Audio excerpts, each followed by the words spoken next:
Hi అండి అందరికీ. పొద్దున్నే మా నాన్న అయితే గోంగూర తెచ్చాను, ఇంటికి రమ్మన్నారు. అందుకే మార్నింగ్ ఊడ్చి కలావు జల్లి ముగ్గేసేసి వెళ్ళిపోయి గోంగూర అయితే తెచ్చుకున్నా. ఇది నాన్న అయితే తోటలో పోసారు ఫ్రెండ్స్. ఈరోజు అయితే మనం గోంగూర ఎండుమిరపకాయలు కాకుండా పచ్చిమిరపకాయలతో రోటి పచ్చడి అయితే చేస్తున్నా. చూసేయండి, సూపర్ అంటే సూపర్ ఉంటుంది. గోంగూర అయితే ముందు మొత్తం కోసేసుకొని శుభ్రంగా వాటర్లో వేసి క్లీన్ చేసుకున్నాను అనమాట. అంటే ఇప్పుడు మనం రోటి పచ్చడి చేస్తున్నాం కాబట్టి పచ్చిమిరపకాయలతో మరీ గోంగూర ఆరకూడదు. కొంచెం లైట్గా ఒక 10 నిమిషాలు అయితే కడిగేసేసి వరలపైన పెట్టుకున్నా, నీళ్ళు ఒడుస్తాయి అని. కొంచెం ఆరిన తర్వాత పచ్చడి చేసుకోవాలి. రోటి పచ్చడి చక్కగా బాగుంటుంది అసలు.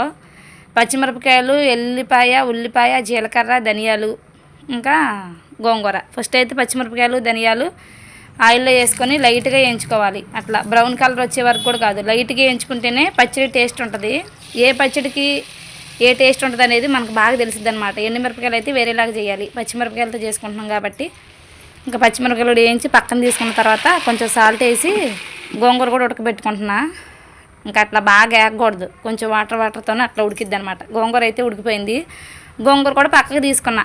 అదిగోండి గోంగూర, పచ్చిమిరపకాయలు, ఎల్లిపాయలు, ఉల్లిపాయలు. ఉల్లిగడ్డ వేస్తున్నాం కాబట్టి తాలింపు పెట్టే పని లేదు. పచ్చడి రోటి పచ్చడి తాలింపు అయితే వేయకూడదు. పచ్చిమిరపకాయలు, జీలకర్ర, ధనియాలు, ఎల్లిపాయలు వేసి ముందు దంచుకోవాలి శుభ్రంగా. కొన్ని పచ్చిమిరపకాయలు మంట ఉంటున్నాయి, అందుకే నేను కొంచెం తెలియడానికి పైకి తీసాను అనమాట. అది వేసి నూరిన తర్వాత మంటలు ఎట్లా ఉంటుందో చూసుకొని తర్వాత వేద్దామని గోంగూర కూడా వేసి చక్కగా నూరుకున్నాను. నూరిన తర్వాత మంట అయితే సరిపోలేదు, ఉన్నది కూడా వేసేసా.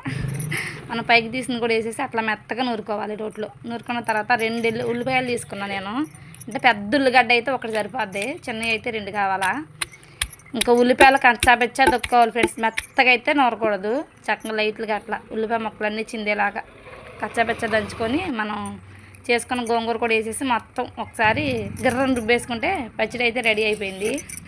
పచ్చిమిరపకాయలు గోంగూర రోటి పచ్చడి ఒక్కసారి ఇలా ట్రై చేయండి. సూపర్ అంటే సూపర్ ఉంటుంది ఫ్రెండ్స్. టేస్ట్ చూసా అసలు అమోహం, ఎమ్మ అంటే ఎమ్మ ఉంది, నోట్లో నీళ్లు ఊరిపోతున్నాయి. నేనైతే భోజనం చేయాలి. వీడియో నచ్చితే like and subscribe. Bye bye.